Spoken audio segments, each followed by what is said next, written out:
What's up, everybody? We alive. Yet another day above soil. Today, I'm here in historic Glendon, Maryland, because I'm about to do a very special order for a very special place. Right in front of me, we have Black-Eyed Susan Candy. They're located right here in historic Glendon. It's about a catty corner away from Reisterstown in the fabulous state of Maryland. And right next to it is a place called Boxwood Collection. So I don't know if y'all remember my last video on the saga of Jewish apple cake. Well, why stop at the Jewish apple cake? There's so many different Jewish desserts out there. There's rugelach, there is almond cookies, there's mandel bread. But I'm going to be making something that is a Jewish delicacy, but today I'm going to show y'all how to make Hamantaschen. But for these fine folks right here, they're ordering something called babka. They're ordering 4 loaves of babka, 2 chocolate, 2 cinnamon. Yeah, I'm going to be working with them sometime soon. Anyway, that video is going to come out sometime soon, but today I'm going to show y'all how to make the best Hamantaschen. If y'all want to bake along with me, go right ahead. Get your spatula, get your ingredients, get everything you need. I'm going to run the ingredients on the screen. I hope y'all ready, because we is about to burn. All right, y'all.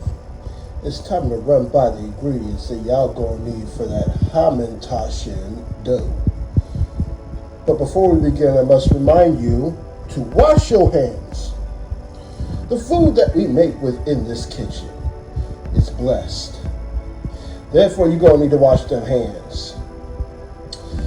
So it's not gonna be a lot of ingredients for Hamantaschen dough.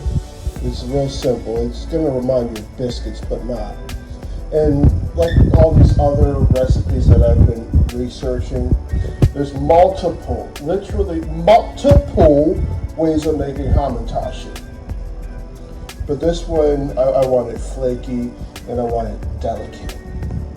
So without further ado, let's go into it. Of course, you're gonna need that gompaya wheat flour, which is all-purpose flour. You're gonna need some powdered sugar. This time around, we're going to use cold butter.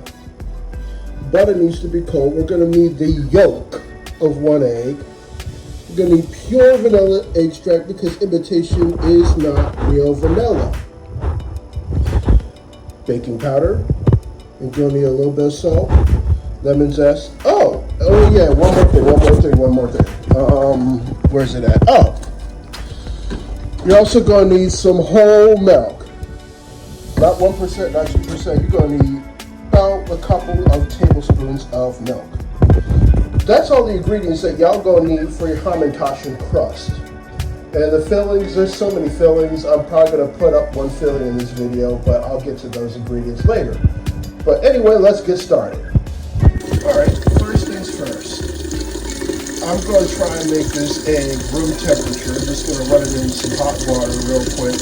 And then just let it sit for a minute. First ingredient for your Hamantaschen dough is about 1 1/4 cup of flour. You might need more, you might need less.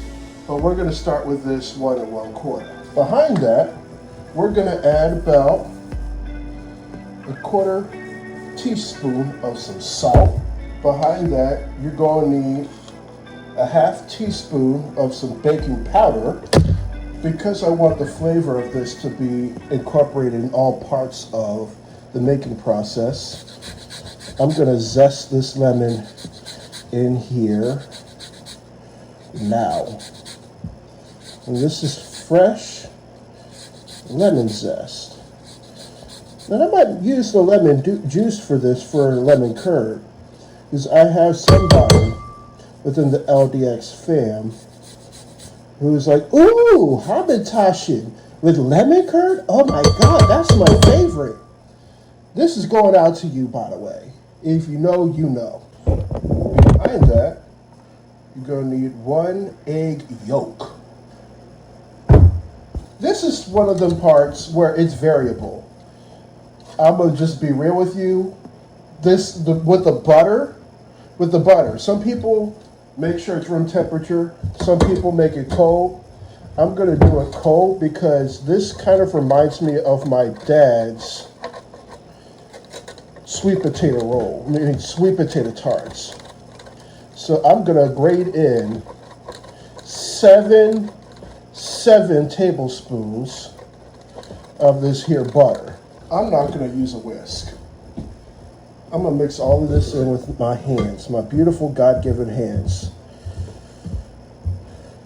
Oh, shoot. Maybe it may a little bit more flour, but it's cool if it's clumpy like this. It's super cool. Means you're doing it right. Next, add a couple of tablespoons milk. We're going to just mix that in again. We'll fold it. There we go. Now I'm feeling the dough starting to form. That's it. That right there, that's it. You might need a little bit more milk after this, by the way. Yeah, I'm gonna need a touch more because, oh yeah. You see how this dough is coming in? This is how it should look. I want it flaky. Huh. My dingbat self almost forgot the powdered sugar. Hamantaschen was going to taste like flour, but nothing sweet. But it's all good. I'm going to incorporate the powdered sugar in this anyway. I was like, this is looking a little bit yellow. Powdered sugar's looking at me like, hello, I'm here.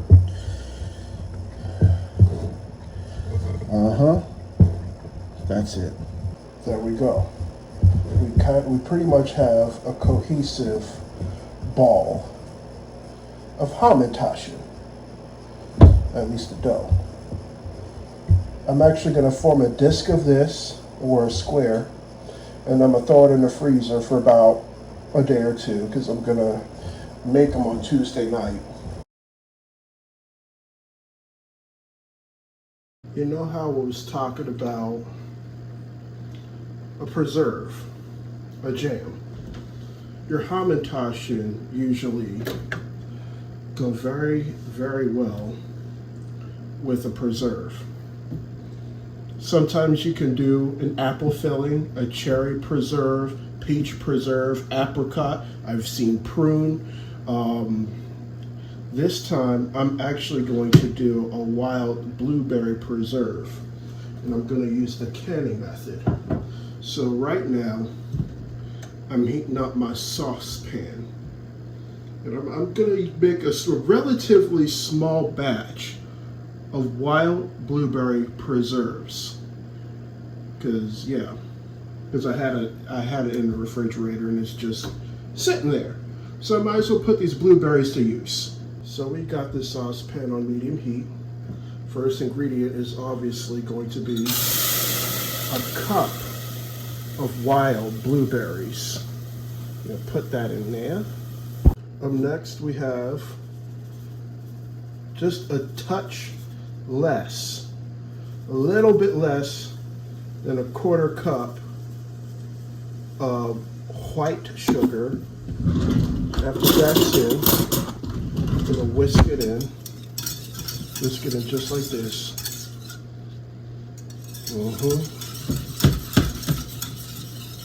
And then behind that, we're gonna add maybe a teaspoon of lemon. And I'm probably gonna go by the taste of it. Mix that in. Some people add this next ingredient, and I'm gonna try it. I'm just like, how on earth does this go well with blueberries? I'm trying to figure it out, y'all. So if anybody in this green and blue world thinks that cinnamon goes well with blueberries, please let me know. No, seriously, let me know. I am dying of curiosity trying to figure out why people be putting cinnamon in blue. Ooh, actually, now I know why. This smells absolutely amazing. Who knew that a little bit of cinnamon, all I did was put a little dash of it in here, and it just made it smell so good. And I cooled this off a little bit. This is how it looked. I'm dying of curiosity how this tastes.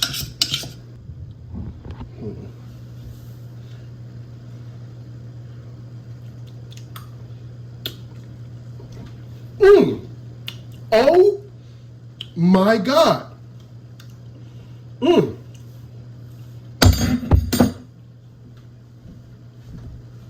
The shelf life of this preserve opened is said to be about a month or two. I have a very strong feeling that even after I make Hamantaschen, these preserves are not going to last. So I'm putting it in the jar, just like so. And then after that, I'm gonna boil it up, throw it in the refrigerator, just let it settle. God, this tastes so good. It is my first time making blueberry preserves. I waited a few days, and I got this dough right here. It was freezing for a few days, because I wanted to wait till today to roll it out. And it just gives it time to develop. So I'm going to take it out. This should, in theory, yield to 12 Hamantaschen. So, first things first, I don't want this dough to stick. So I'm going to slightly flour my counter, just like this.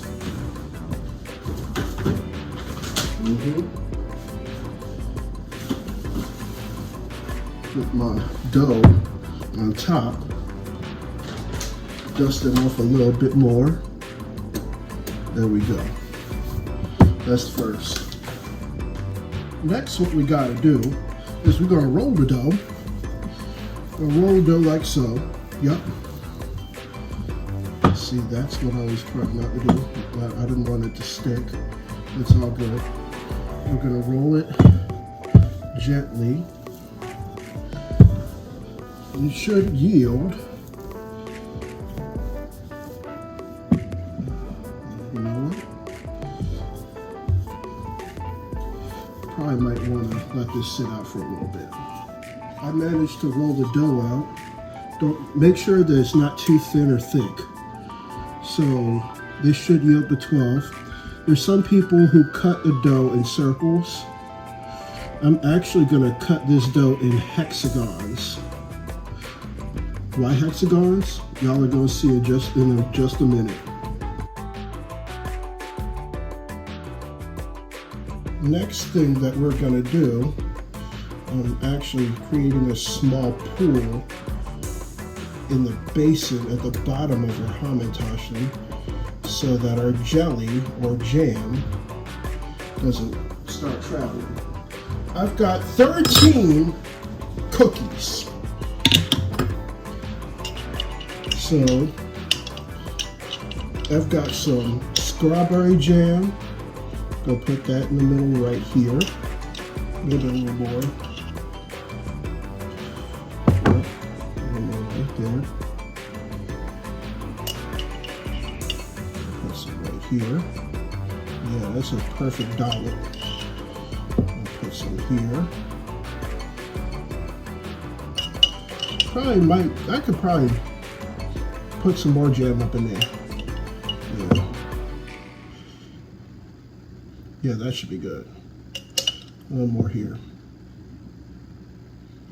And the next what we're going to do, so I tried making hexagons. It was cute in theory, but we're still going to go with it. And they're supposed to look like triangles. So I pinch the top, and then I pinch like this. Yup, just like that. That is the shape that I'm looking for in the Hamantaschen. And then as they bake, they'll puff up and they'll look cute. So I'm gonna pinch the top like this, and then pinch the bottom. These are gonna be strawberry. And what do you know? We legitimately have a baker's dozen. So this is actually 5. For this next one, I'm gonna use peach preserves. I'm gonna put a dollop here.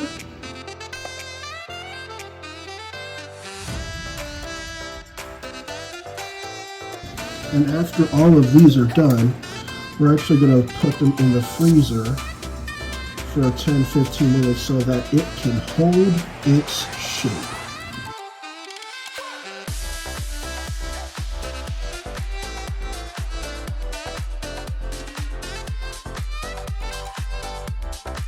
Next, what we're fixing to do is to put our Hamantaschen in the oven at 350 degrees for about, I don't know, 16, 17, 18 minutes until they're a nice golden brown. We're just going to check up on them occasionally, and what I'm hoping that they're going to do is puff up.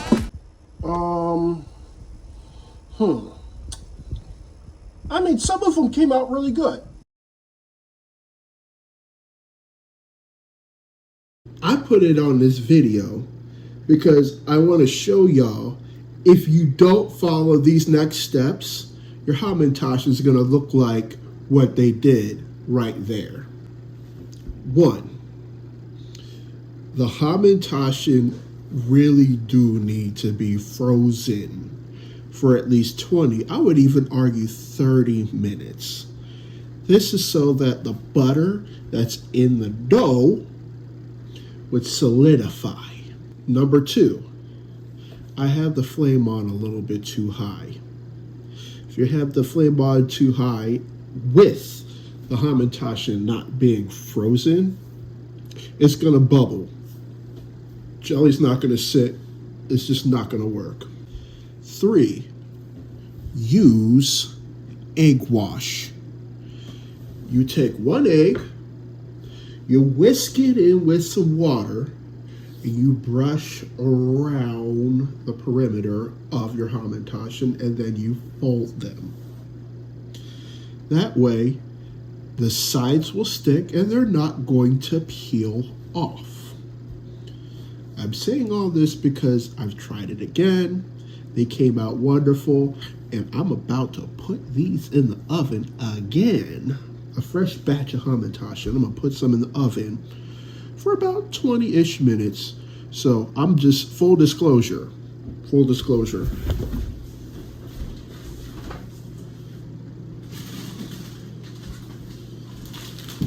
See these? I've made these Hamantaschen earlier today. You could bake them frozen, fresh frozen, for an extra 2 minutes. Y'all know how I told y'all that the Hamantaschen really do need to be frozen? They do. I had this batch of Hamantaschen freezing for a good while. And as you can see, the shapes of these came out significantly better. I'm actually doing a tabling show. This is going to be at Loch Raven High School early in the morning.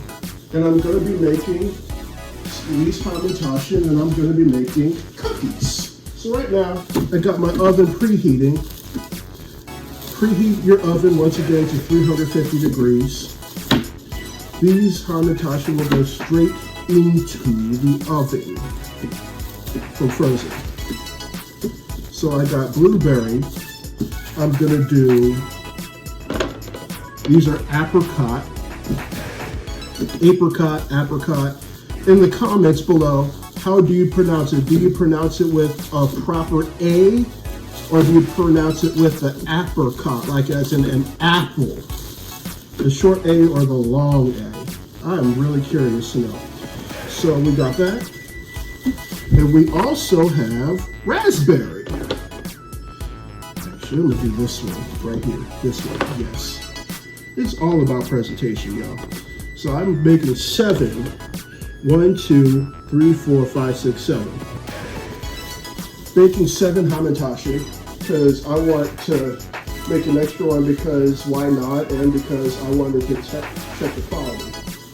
And straight up, I'm smelling mandarin zest. Yes, and I can smell it, and it smells really good. So what I have here, I have some egg wash. And remember, you will absolutely need egg wash for this recipe. So I'm gonna dab some on my brush, put the egg wash on the sides like this.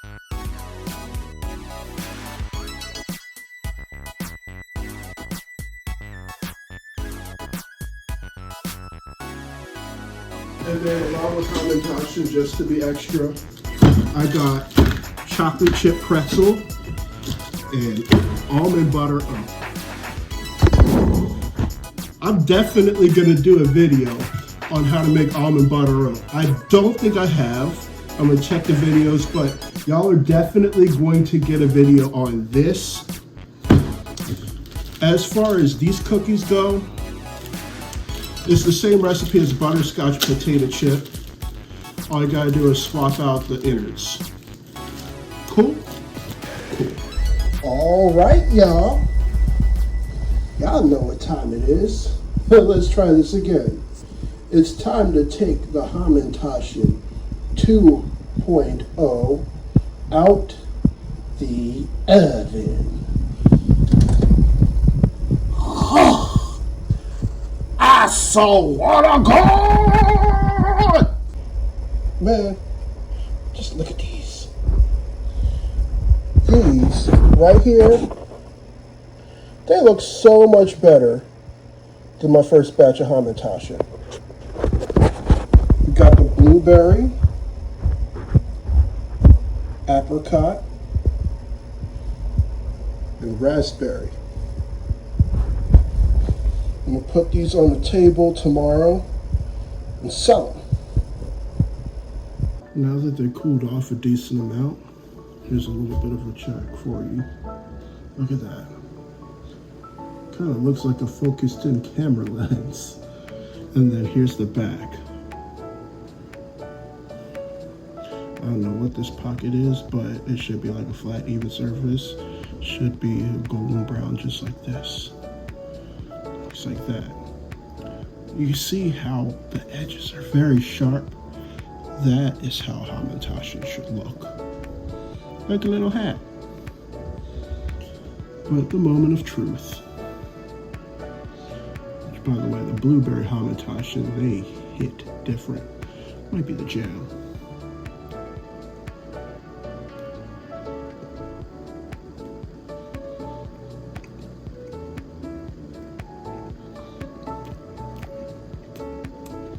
Yeah. I can definitely taste the orange zest in this.